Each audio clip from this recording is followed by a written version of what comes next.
I've found some off-road to keep the Stark happy. And what I've done, we've got full power, full def mode.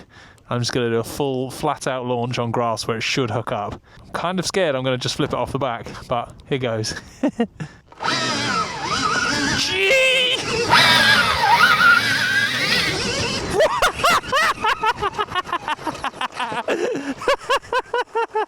That is ballistic! Electric bikes suck.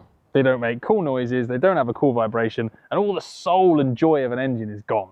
At least that's a strong opinion from the internet, but I think there's a little bit in all of us that do feel that. Electric bikes are undoubtedly very capable these days, but they miss something from an engine. They miss something, I don't know, tangible that we're all used to and love. So, for an electric bike to succeed, it's not enough for it to be as good as a petrol bike. It has to be better. It has to be lighter. It has to be comparable or cheaper on price. It has to do things that the petrol bike doesn't. And that's a tall ask.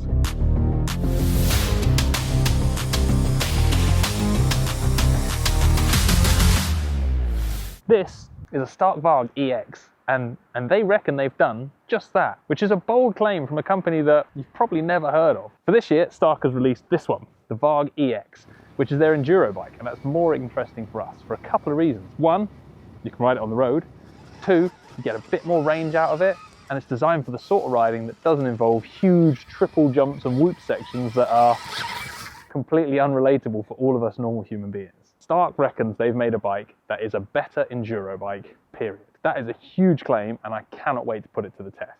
Now on paper, it does look pretty good. This one, the base model's 10,900 quid, or 11,900 quid if you have the alpha version, which has the full 80 horsepower kit. That's in the ballpark for enduro bikes. A KTM 450 EXC is just over 11 grand. Admittedly, some of the manufacturers like Beta and Yamaha put out bikes that are sub 10 grand, but the kit and the spec on this does kind of elevate it into that premium box. Now power-wise, 80 horsepower is more than any 450 enduro bike makes currently available. It's a phenomenal amount of power. But here's where the Stark has a huge advantage over the petrol stuff. Because a petrol bike, you can change the maps, you can change the riding modes, and it does change them a bit, but it doesn't completely transform the character of the bike. With electric bikes, you've got the freedom to do that. So in, let's call it pussycat mode, this thing can have 10 horsepower and be the softest, most forgiving bike for teaching a complete novice on. In 80 horsepower full def mode, oh my goodness! Well, I think anyone's hard pushed to hold on to it. You basically have that mode for scaring yourself silly, and then you put it somewhere in the middle that you're more comfortable riding at. That is a big step over what the petrol bike does. So score 1 for the electric bike, does something the petrol ones can't. Then one of the big things Stark is talking about is the cost of ownership. Now, for us in mainstream road bike world, we service our bikes at 6,000, 9,000 miles, around there. That's not too bad. If you ride competition dirt bikes, you're looking at servicing them every 10 to 20 hours. The cost of actually over a year doing 100 hours of use really does mount up. With that, wheel bearings, fork seals, brake pads, that's about all Stark are saying you're going to need. It's a simple, reduced number of mechanical parts, and that puts it right up there for being a cheaper bike to run. Now, while we're waving our flag and jumping on the electric bandwagon, there's another point I want to make as well. Weight. This thing weighs 120 kilos. Now, the equivalent petrol bike is 110 kilos, so it's a little bit porky, but the reduced number of rotating parts in this makes it feel considerably lighter than a petrol engine. That's what Stark are claiming. And I can see some truth in that. I'm looking forward to testing it, but if you jump from a 4-stroke motocross bike to a 2-stroke motocross bike, even if they weigh about the same, the 2-stroke changes direction quicker. It feels lighter because you've not got all those crankshafts and cams and heavy valves and things spinning round and giving you that extra resistance to moving it about. If it works out on the Stark, it's got a motor spinning and that's it. That could be a big advantage over the petrol stuff. But I'm not here to try and convert you into future happy electric lovers, because I know and you know that these will never ever ever have that same smell, that same feel, that same sound as a petrol bike. They're just not going to. I don't think there's many of us that are going to completely get rid of all of our petrol bikes and jump into the electric future. If it can help us get up things we couldn't get up, if it can give us a better riding experience, then I think it's going to earn a place in our heart. And there's only one way we're going to find that out. It's not by standing here talking. It's by jumping on that thing, putting it in 80 horsepower mode, scaring the life out of ourselves, backing it off sensible, and seeing where we can go. First go in the Stark Varg. I've got it in mode 5, which is angry mode. Oh my God! That's nuts! Like silent death.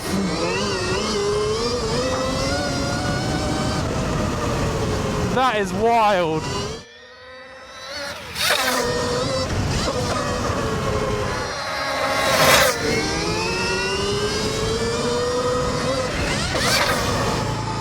This thing is absolutely nuts. One of the things I really love about it is that I am a huge supermoto fan. I know, probably bored of hearing that. One of the big problems with supermotos is that they are really hard to use on the road. They vibrate like hell. You end up changing the oil every other week. The fuel tanks don't get you very far. This can fix that. Yes! I found some off-road to keep the Stark happy. And what I've done, we've got full power, full depth mode. I'm just going to do a full flat-out launch on grass where it should hook up. I'm kind of scared I'm going to just flip it off the back, but here goes. Gee!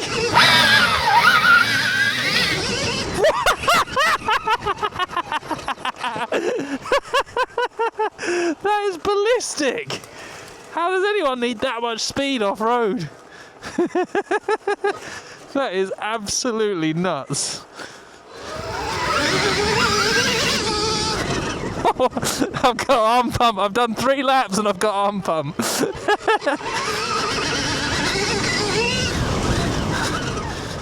That is obscenely fast.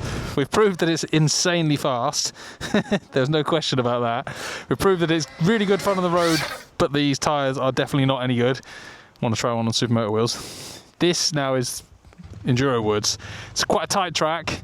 I'm going to put it back down into quite a low mode. It's got this kind of cool iPad-y, well, it's Android phone basically, that you can set and modify all the modes in here. Regen braking and horsepower. So mode 1 is 30 horsepower and 50% regen braking, which, I mean, that's kind of fine. Like 30 horsepower in tight woods is good. I'm going to just try it on that mode for now. I normally ride these woods on a 250 4-stroke Husqvarna. So let's see how this Stark compares.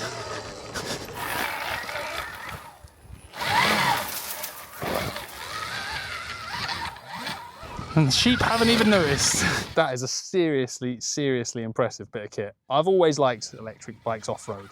Make no secret about that. I've ridden the Ossets for many years and I love them. That's also given me a bit of a head start at riding with a brake and a throttle on the handlebar rather than a clutch, because I've done a lot of it on the Osset. Even considering that, I cannot believe how quick I got comfortable on this bike. On terrain I know really well that I ride all the time on a 4-stroke enduro bike, or previous to that 2-stroke enduro bikes. Suddenly on this I can do the same pace, I'd say, as comfortably, and in some places I found it easier on this on my first day on it, which is mind-blowing. And it all goes back to what I said at the very beginning. This has got to be better than a petrol bike. It's no good at being as good, because I'm not going to buy one. I love 2-strokes and I love 4-strokes and I love engines. But around an enduro tight track, it felt better. It felt like it did a few things better. It felt like it struggled with a few things. I definitely found, despite the fact that it's got this lower reciprocating mass, it doesn't steer as quick as a smaller enduro bike, particularly a 2-stroke. There's definitely a little bit more in getting it in those tight woods, but better than a 450 enduro bike. And actually where it really came to life is doing the kind of technical trials type stuff. There's obstacles I've never ridden on an enduro bike here, and I've ridden them here on the first time riding it on this, and that really surprised me. Stuff where it was tricksy wheelies off of rocks. I just kind of had the confidence to try it, and it went really well, which was a pleasant surprise. That side of it has been very impressive. I think we're going to hear a lot more from Stark. It doesn't really make sense as an adventure bike. It doesn't make sense as a long distance road bike. It's still going to take 2 hours to charge it, which is a long coffee break. But as an enduro bike and as a toy, and as I think potentially like a stupid Sunday afternoon supermoto weapon, this thing could be seriously good fun. I'm interested to do a lot more with it. I'm interested to see if any of you guys out in the kind of non-enduro world of motorbikes actually cares, because it has to be said, enduro and motocross seem to sit totally separate to the mainstream of the motorcycling media, and we see it when we do stuff. Some people love it and some people just don't care about off-road. But I think this warrants some further interest. Tell us what you want to see us do with it. Tell us your thoughts below. Tell us why you think a petrol bike is always going to be better. I'm open to hearing all those things.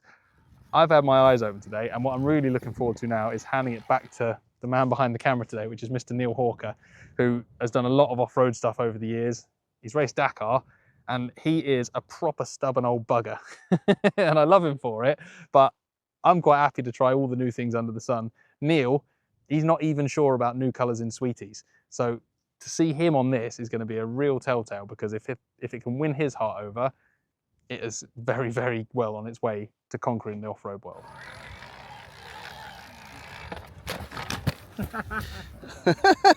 First crash.